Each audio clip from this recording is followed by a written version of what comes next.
Trump ou Biden, la course à la Maison-Blanche entre dans sa dernière ligne droite. Les Américains votent aujourd'hui pour élire leur président et ce sera bien sûr à vivre toute la nuit sur BFM TV. Qui du président républicain ou de son rival démocrate va l'emporter? Ce qu'il faut connaître avec vous, Fanny Wegscheider. D'abord, expliquez-nous comment se déroule le scrutin américain.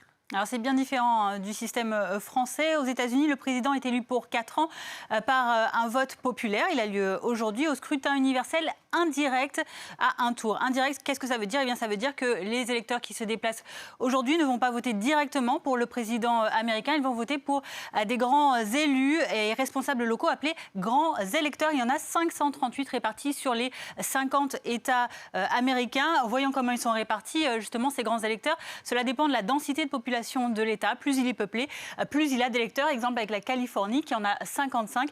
À contrario, le Vermont, tout petit État très peu peuplé, lui, n'en a que 3. Et alors, comment sont comptabilisées les voix des électeurs ? Alors, qu'ils aient voté en bureau de vote ou à distance à cause du Covid, il n'y a qu'un seul système qui prévaut, ça s'appelle « winner takes all ». Le vainqueur remporte toute la mise en français. Ça veut dire que le candidat qui a emporté le plus de voix, la majorité de votes dans un État, aussi divisé soit-il, eh bien, remporte l'intégralité des votes des grands électeurs. Il existe 2 cas de figure dans les États américains. Les plus simples, ce sont ces États qui, traditionnellement, à chaque élection, votent toujours pour le même camp politique, républicain ou démocrate. Et puis, il y a ces fameux swing states, ces États pivots qui, eux, à chaque élection ou presque, eh bien, alternent de couleur politique. C'est pour ça qu'ils sont particulièrement convoités par les candidats. Et cette année, comme en 2016, eh bien, ce sont toujours principalement l'Arizona, la Floride, la Caroline du Nord, la Pennsylvanie, le Wisconsin ou encore le Michigan qui sont ces swing states. Et combien de voix doit obtenir un candidat pour être désigné vainqueur?